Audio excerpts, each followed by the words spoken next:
Lesson 2. I go to London. After this meeting, I work on my English every day. I translate texts and I watch films in English. In 6 months, my English is much better. It is good, but I want to know more. I go to London. I want to study English in London. When I am in London, I go to a school. My first lesson is on Monday. I meet my teacher and other students in the class. Teacher is a young lady. She is very nice. We say our names. We say where we are from. Then the lesson starts. Our teacher has a question for us. She wants to know how we study English. Our teacher says that she can teach us a very effective method to learn English. This method is very simple. Our teacher tells us that we don't have to study, we don't have to read textbooks, but we have to use English a lot. It is very good for me. I don't like studying and I don't like textbooks. Then we speak about what is important when we learn a new language.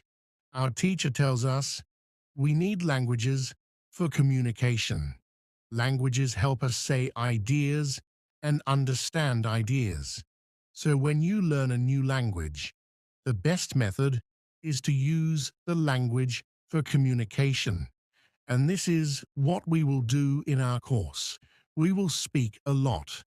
Many students try to remember new words. They also study grammar rules. And these students don't use English for speaking. They study about the language, but they don't use the language. Of course, you need to learn new words and new grammar, but you don't have to study them. In this course, I want to show you a very simple and effective method. How to learn words and grammar. I like what our teacher says. Our lesson continues. We speak about our hobbies and what we do in our free time.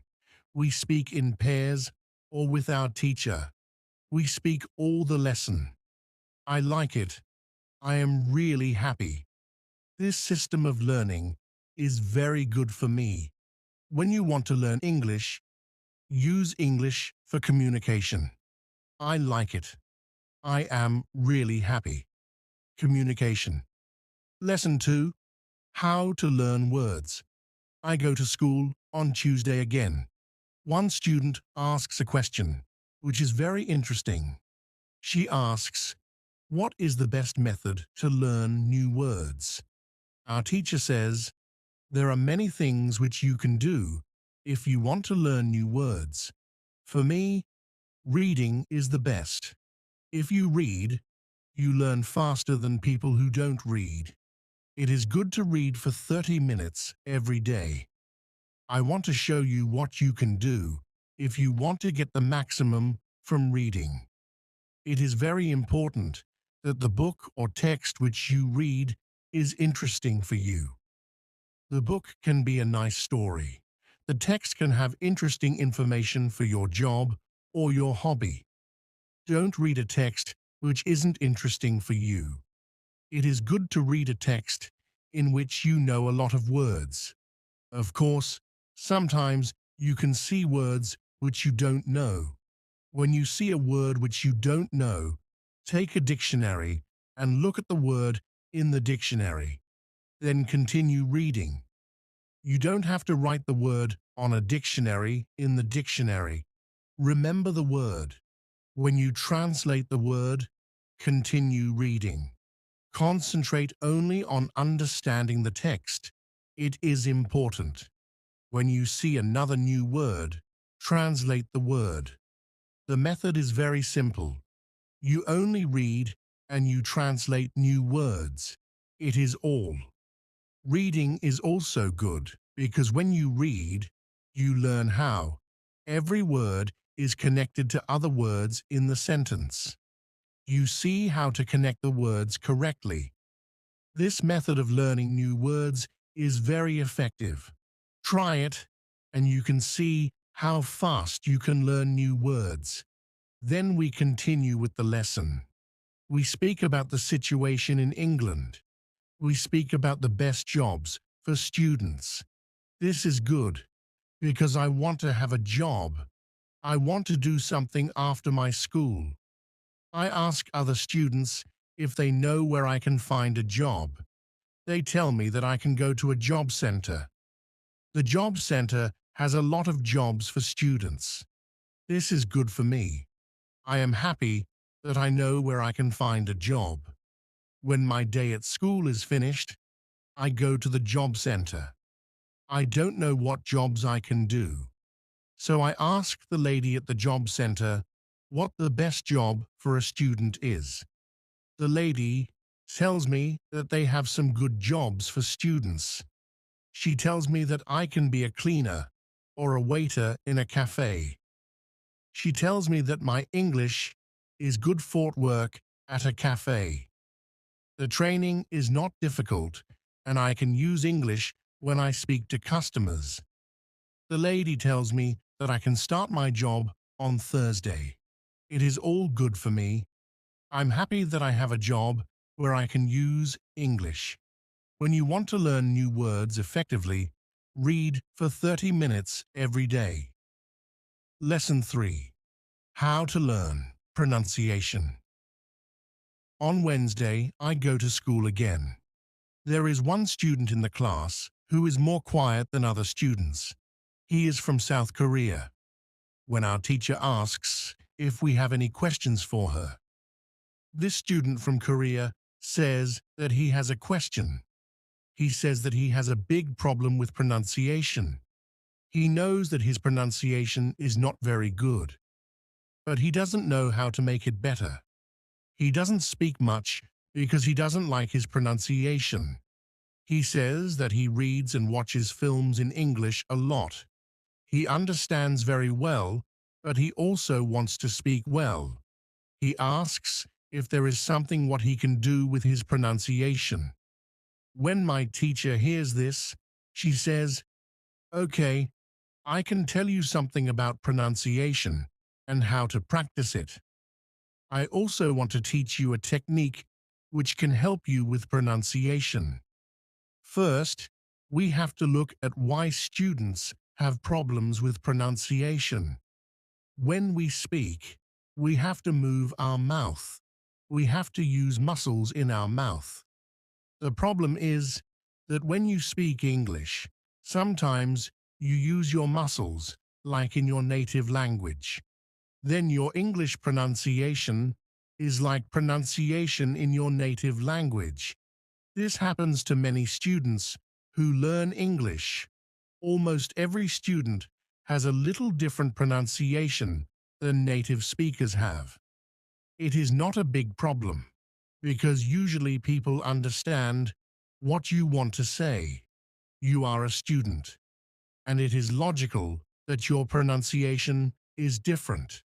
You are not perfect when you study English, but you can work on your pronunciation and make it better. There is a great technique that can help you a lot. The name of this technique is shadowing. The technique is very simple. When you do shadowing, you simply copy the sound which you hear. When children learn their first language, they also copy what they hear. They copy after their parents again and again, and after some time, their pronunciation is perfect. You can learn English pronunciation the same way. You can take some video, which is not very fast, and which you understand very well. You listen and you copy what you hear when you hear it. It is all. Then our teacher goes to www.wweb.com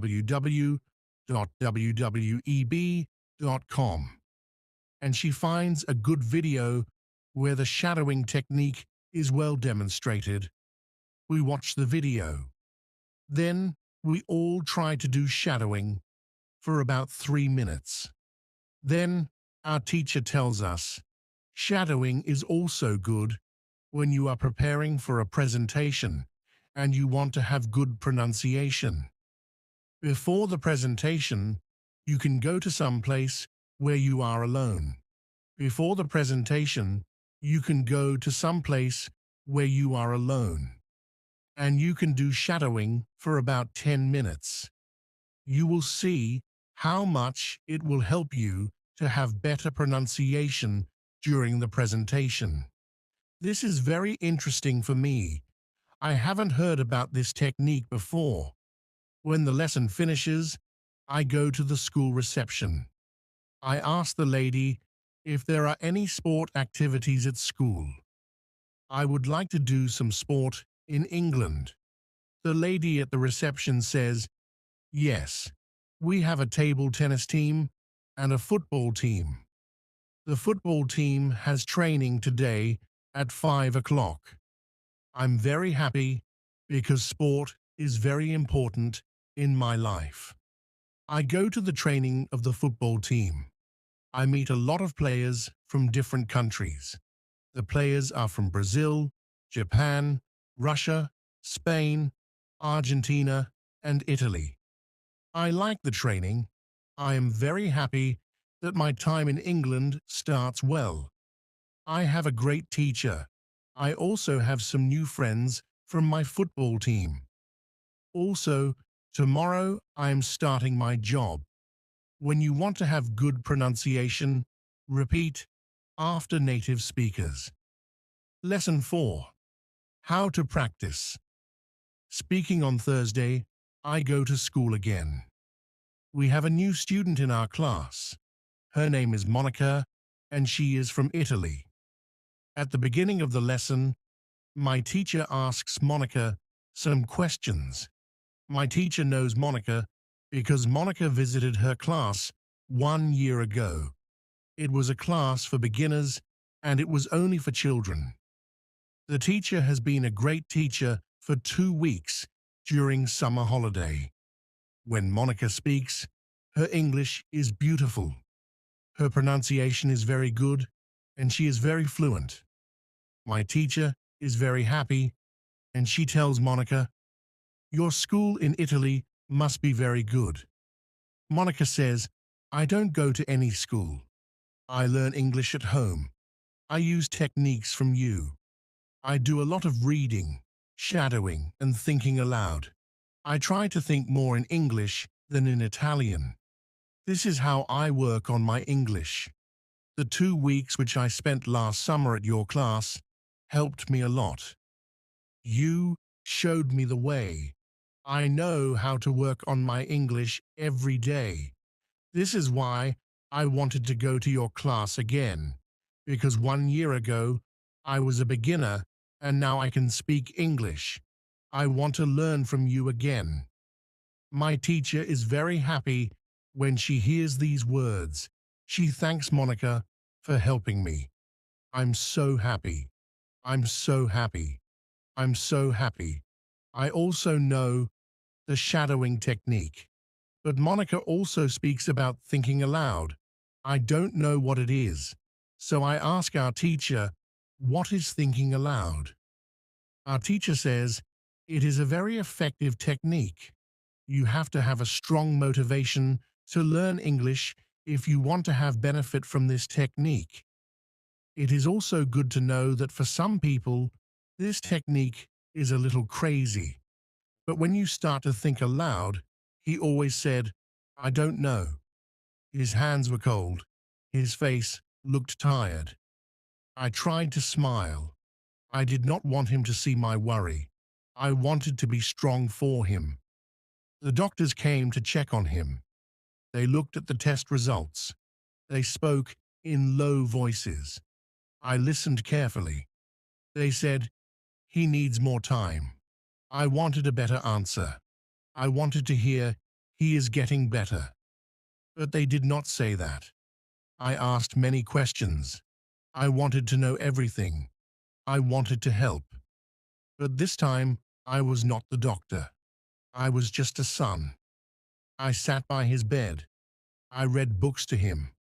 I told him about my work. I told him about my patients. He listened. He said, "You are a good doctor." His words made me proud. But I wanted to hear him say, "I feel better." I wanted to see him walk again. I wanted to see him eat well, but he was still weak. At night, I watched him sleep. I checked his breathing. I looked at the machines. The numbers were the same.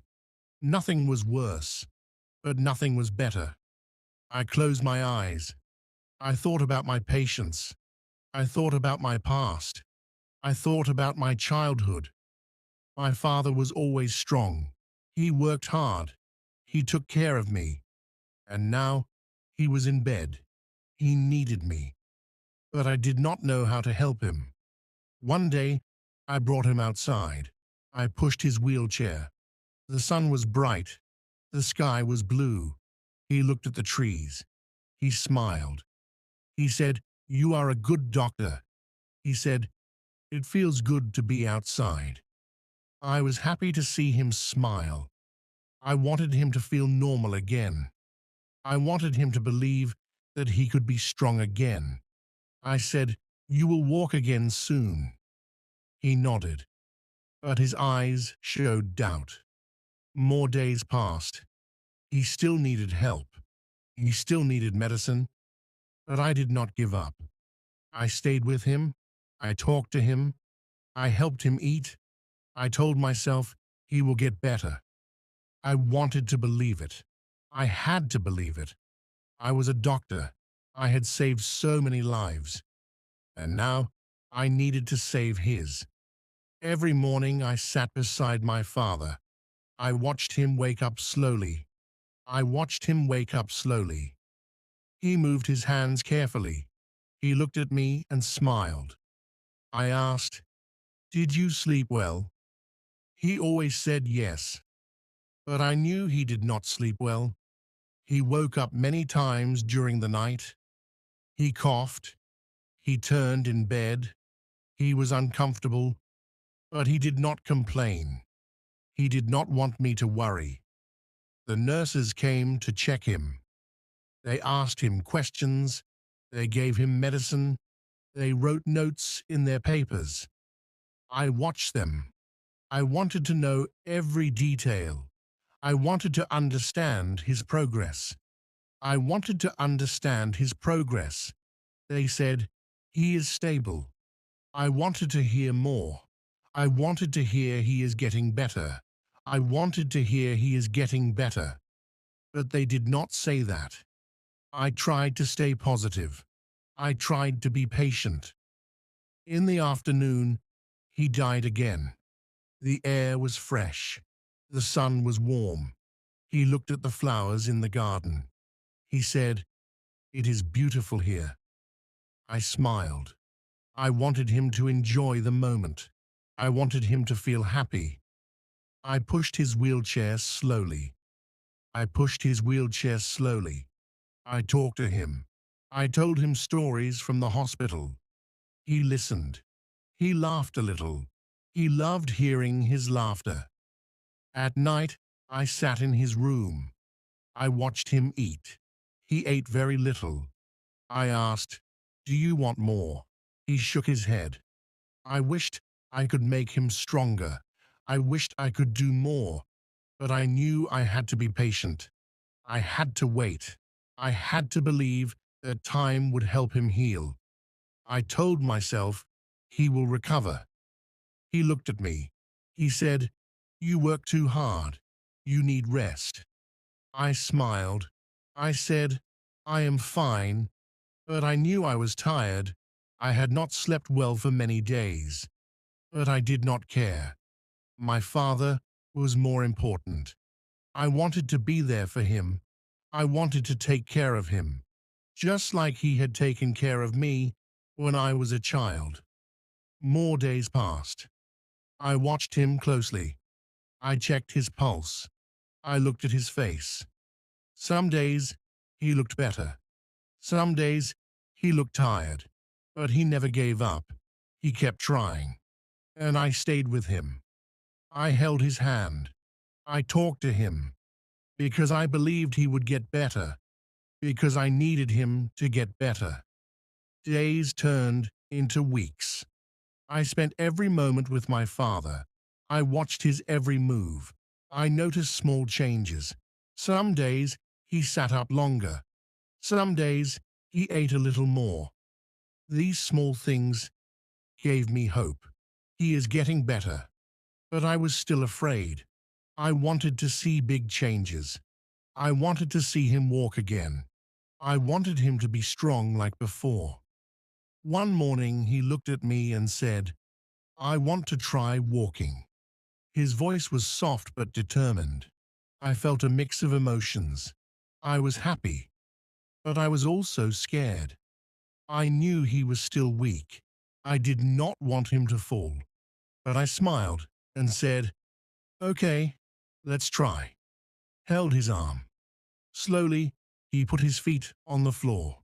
He stood up, shaking. He took one small step, then another. My heart was racing. He was walking. He sat back down after a few steps. He was tired, but he was smiling.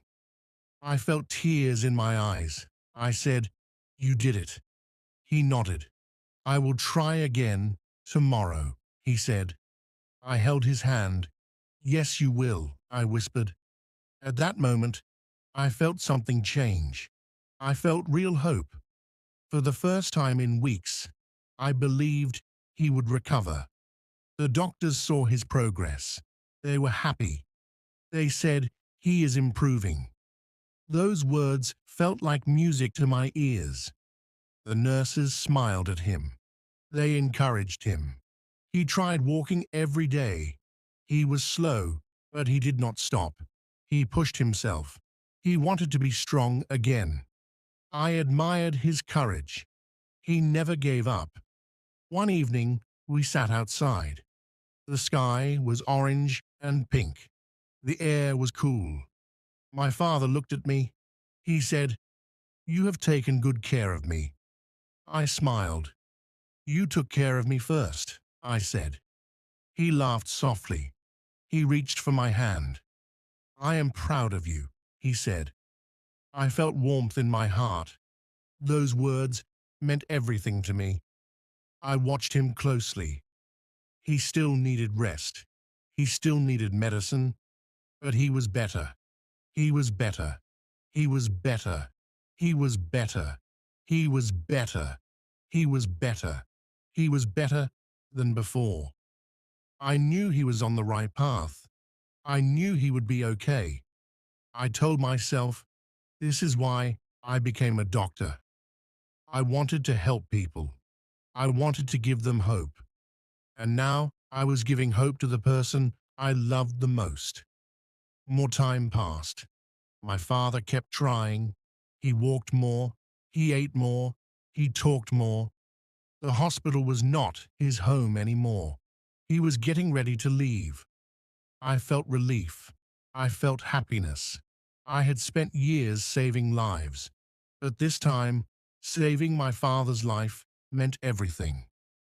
The day finally came. My father was ready to leave the hospital. The doctor said, "He can go home now." I felt happiness in my heart. I had waited for this moment. I had dreamed about it. My father smiled at me. He was still weak, but he was stronger than before. He said, "Let's go home." Those words felt like magic. They felt like victory. I helped him into the car. He looked outside the window. The city was busy. People walked fast. Cars moved quickly. Life outside the hospital felt different. It felt normal. My father took a deep breath. "Fresh air," he said. I laughed. "Yes, fresh air," I said. I knew he had missed the outside world. He had missed home. When we arrived home, I helped him inside. He sat in his favorite chair. He looked around. "I miss this place." I smiled. "This place missed you too," I said. My mother brought him tea. He held the warm cup in his hands. He took a sip. He closed his eyes. "Perfect," he whispered. I could see the peace in his face. He was home. The days passed. My father walked more. He moved slowly, but he did not stop. He sat in the garden. He enjoyed the sun. He read books. He listened to music. He talked to my mother. He laughed with me. Every little thing felt special. Every small moment felt important. I watched him carefully. I saw his strength return. One afternoon, he called me. "Come here," he said. I sat next to him. He looked at me with warm eyes. "You have been a great son," he said, "and a great doctor." I felt my heart grow warm. "I just did what you taught me," I said. He smiled. "You saved me," he whispered. I held his hand. "You saved yourself," I said. I thought about my journey. I had saved many lives. I had seen many patients recover. But this was different. This was personal. I had fought for my father's life. I had stayed with him every day. I had believed in him when he was weak, and now he was strong again. I knew I would never forget this experience. More time passed. My father became himself again. He walked without help. He ate well. He laughed often. I looked at him and felt proud. He had won his battle, and I had learned something important. Being a doctor is not just about medicine. It is about hope. It is about love. It is about never giving up. I sat with my father in the garden. The sky was blue. The birds sang. He looked at me and said, "You are a good man." I smiled. "I had a great teacher," I said. He laughed. We sat there in silence, enjoying the moment. I felt peace. I felt happiness. My father was here. He was alive. And that was all that mattered. Thank you all for your time and attention today. I hope you found the lecture insightful. Take care, and I look forward to our next session. This is not just happening to you. Millions of people around the world are struggling with social media addiction. Even celebrities, billionaires, and successful people have faced this issue. For example, Tom Holland, the famous actor from Spider-Man, once admitted in an interview that he was completely obsessed with social media. He said that every time he posted something, he kept checking his phone again and again to see how many likes and comments he got. And guess what? It made him anxious. It made him insecure. He finally deleted social media from his phone because he realized it was affecting his mental health. But why does this happen? Why do we become addicted to social media? When you open Instagram, what do you see? Someone traveling to Paris, someone showing off their new car, someone posting a perfect relationship picture, someone celebrating a big achievement. And what do? You start comparing your life with them. Why am I not traveling? Why don't I have a new car? Why is my relationship not perfect? Why am I not successful yet? This comparison makes you feel bad about your own life. But here's the truth. Social media is fake. People only show their best moments, not their struggles. They use filters to make everything look better. Even celebrities edit their pictures to look more like themselves. They only show you things that you don't know. More attractive. But your brain doesn't understand this. Your brain believes what it sees. That's why you feel like your life is not good enough. And when you feel bad, what do? You scroll more. You keep looking for more content, more entertainment, more distraction. And this is where the real problem begins. Dopamine addiction. Let me ask you, can you watch a 30-minute educational video without feeling bored? Most people can't. that they can easily watch 30 short videos, each 1 minute long. Why? Because of dopamine. Dopamine is a chemical in your brain that makes you feel good. It is released when you eat your favorite food. You achieve something. You get a like or comment on your post. Social media hacks this system. It gives you small rewards, again and again, instantly.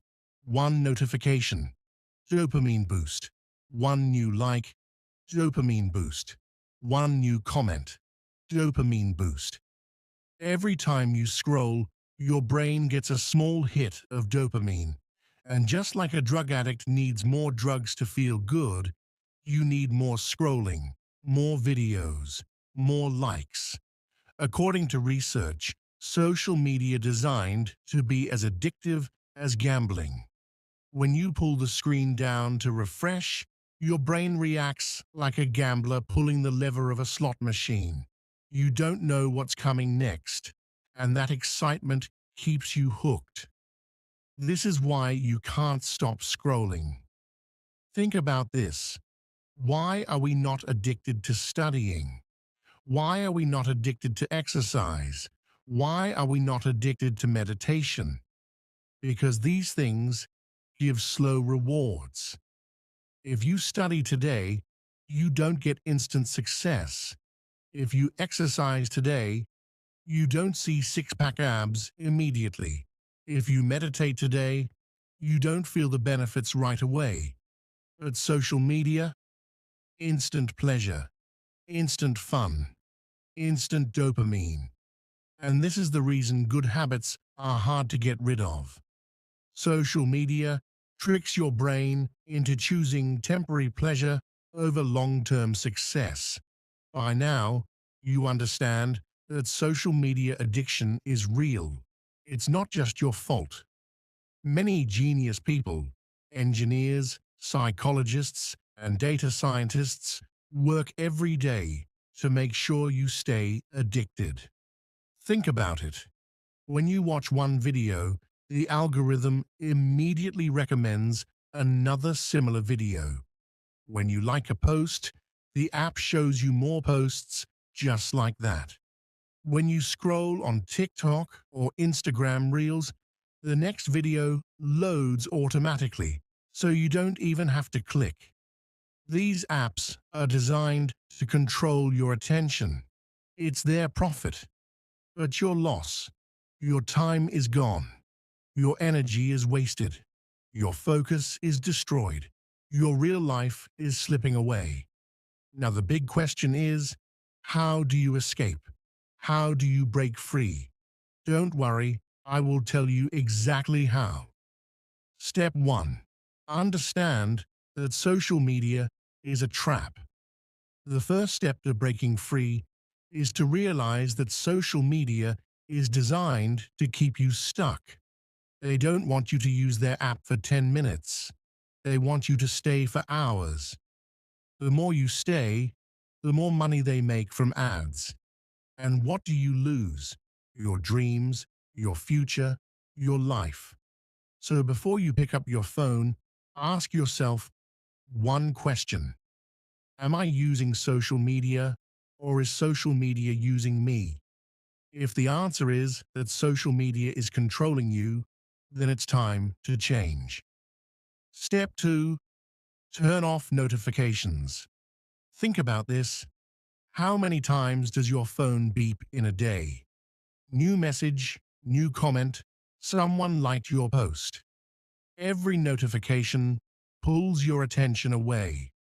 According to research, once your focus is broken, it takes 23 minutes to fully concentrate again. So, if you want to take back control of your life, do this right now. Go to your phone settings and turn off notifications. You don't need to know every like, every comment, every new video immediately. This one step alone can save you hours every day. Step 3. Use the 5-second rule. Most people don't even realize when they pick up their phones. Their hands move automatically. So here's a simple trick: the 5-second rule. Whenever you feel like checking your phone or checking social media, count backward in your mind. 5, 4, 3, 2, 1. And then ask yourself, do I really need to open this app? Or is it just a habit?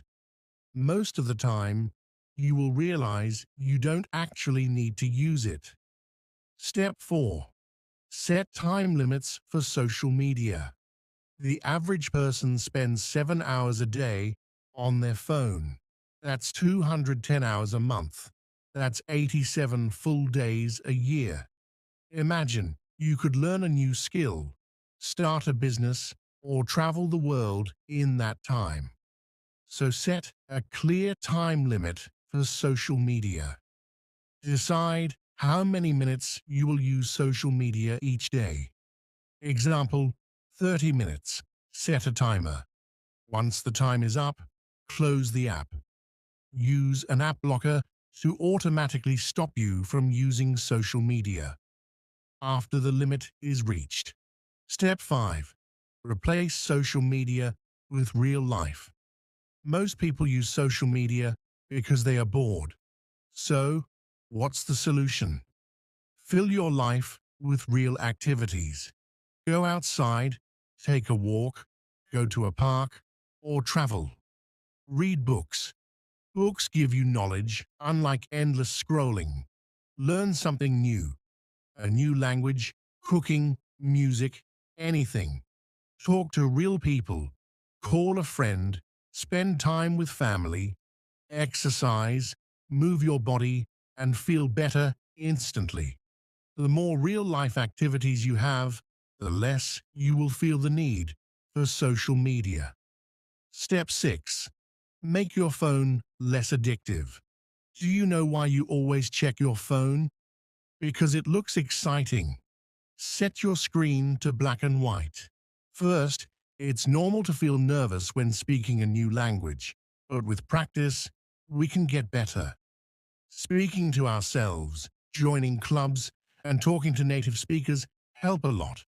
Second, be patient. Learning takes time, and mistakes are okay. Mistakes are chances to learn.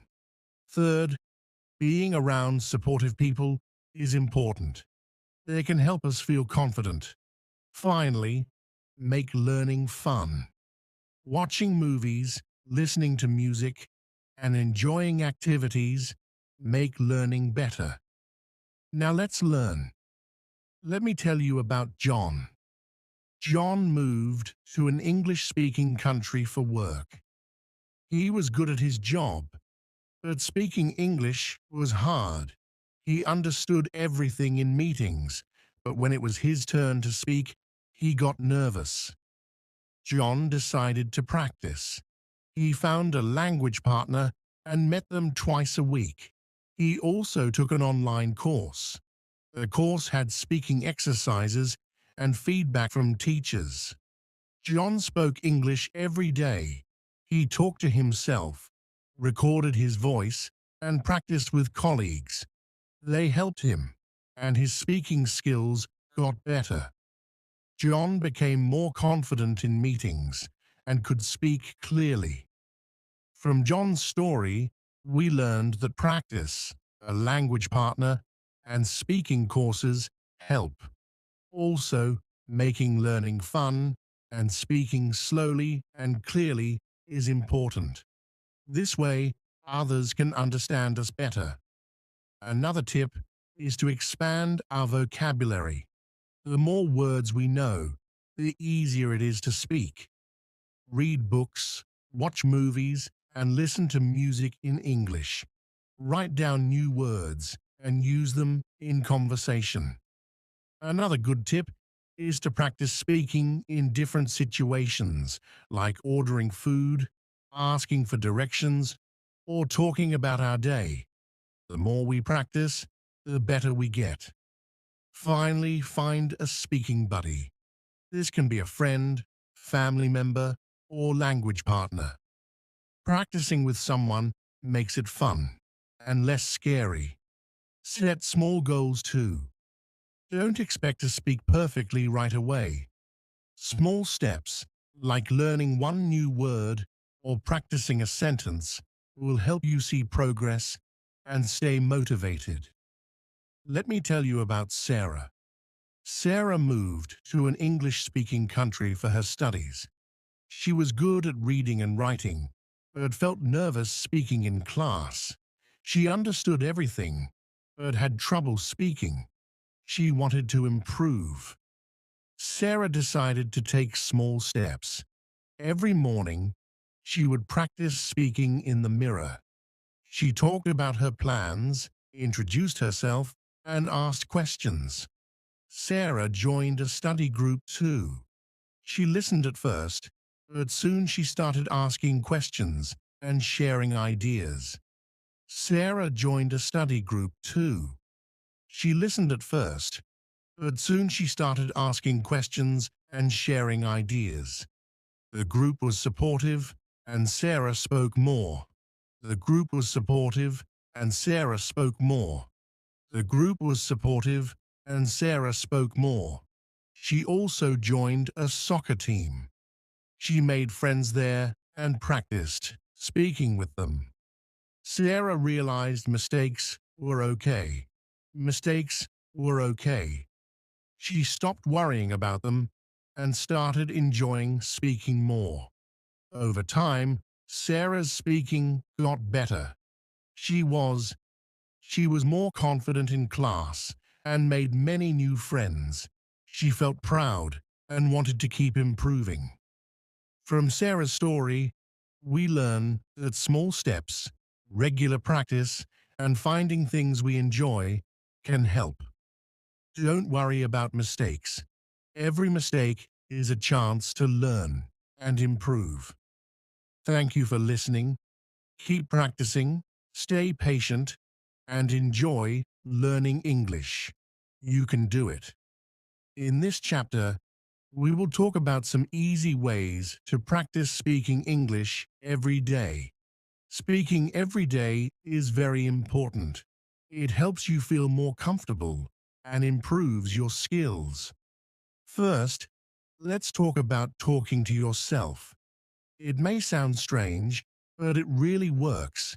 You can talk to yourself in the mirror. Look at yourself and say simple things like, "I'm going to work today," or "I like to read books." This helps you hear your own voice and get used to speaking in English. It also makes you feel more confident. You can also talk about your day. For example, you can say, "Today, I woke up early. I ate breakfast and went for a walk." It does not have to be perfect. Just speak. The more you practice, the easier it gets. Another way to practice speaking is by listening. Listening to English speakers will help you learn how to speak better. You can watch TV shows, movies, or videos in English. Pay attention to how the actors speak. Listen to how they say words and the sounds they make. You can also repeat what they say. This is called shadowing. Shadowing helps you speak like a native speaker. You can pause the video and say the same sentence the way they did. This will help you with pronunciation and intonation. Another great way to practice is by reading aloud. You can read aloud with a simple book or an article in English and read it out loud slowly. Try to pronounce the words correctly. If you find a word you don't know, look it up. This will help you improve your vocabulary and your speaking skills. You can also read children's books, as they usually have simple words and sentences. You can also record yourself speaking. Use your phone or a voice recorder to record your voice. You can also record yourself speaking. Use your phone or a voice recorder to record your voice. Record your voice.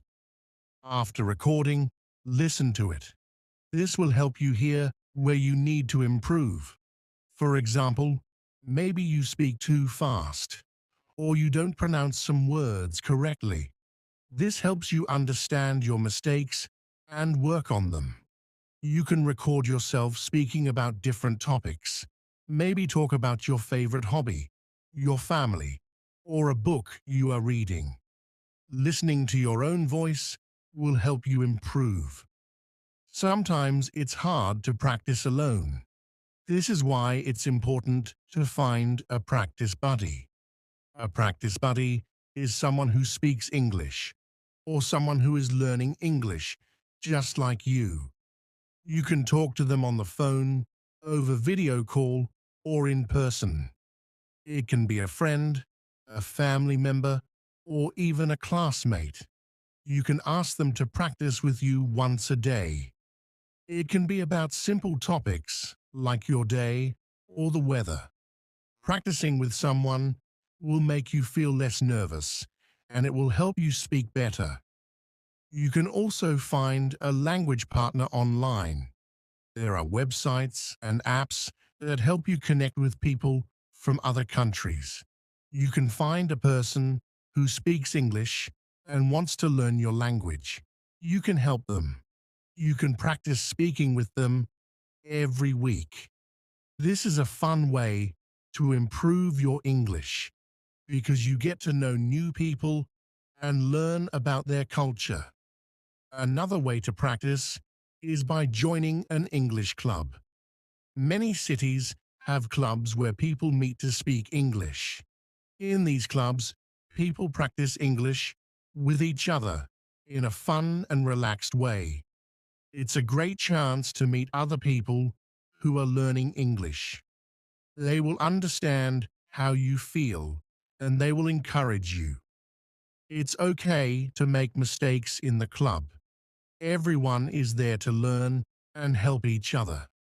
This is a great way to practice speaking in a safe environment. When you practice, don't worry about making mistakes. Everyone makes mistakes when they are learning something new. The most important thing is to keep going. Mistakes are not bad. They are opportunities to learn. Every time you make a mistake, you get better because you learn what to do next. Don't be afraid of mistakes. Be proud of every step you take toward improving. You can also set small goals. This will help you stay motivated. Motivated. For example, today you can focus on learning 10 new words and using them in sentences. Tomorrow, you can practice speaking about your favorite hobby in English. When you reach your goals, you will feel proud of yourself. Small goals help you see how much you are improving. Also, don't forget to enjoy learning. The more fun you have, the more you will want to practice. You can listen to English music, watch English cartoons, or play games in English. It's not always about studying hard. It's also about having fun with the language. The more you enjoy it, the better you will become. Now let's talk about being patient with yourself. Learning a language takes time. You will not become perfect in one day, but that's okay. Every time you practice, you are getting better.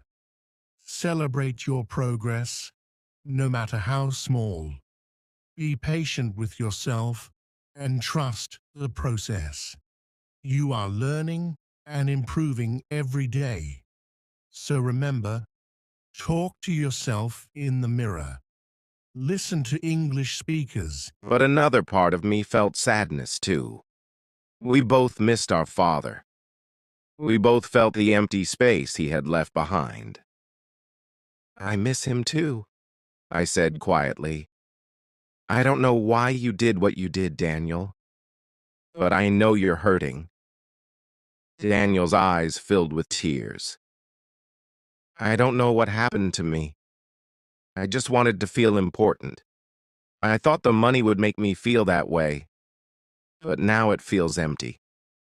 I can't fix what I've done. For a moment, we just sat there, not speaking. The weight of the past was heavy, but at that moment I realized something. Maybe we couldn't fix everything, but we could try to rebuild. I don't know if I can forgive you yet, I said slowly, but I want to try. I don't want to live with this pain anymore. Daniel nodded. I understand. I don't expect forgiveness right away, but I'm here, Mike. I'm trying. That night, I went to bed feeling strange. It was the feeling of something starting to change, something starting to heal. The next day, Daniel came to me. Mike, I want to make things right, he said. I know I can't fix everything, but I can start by giving back what I took. It wasn't much, but it was a start. He handed me a small envelope with a note inside. I'm sorry, the note said. This is for Dad. It wasn't the end of our story, but it was the beginning of something new. Maybe we would never be the same as we were before. Maybe we couldn't go back to the way things were, but we could move forward. Together. The days that followed were different. Daniel and I didn't talk about the past anymore, but there was a change in the air. It was as if we were both waiting for something, waiting for the healing to begin.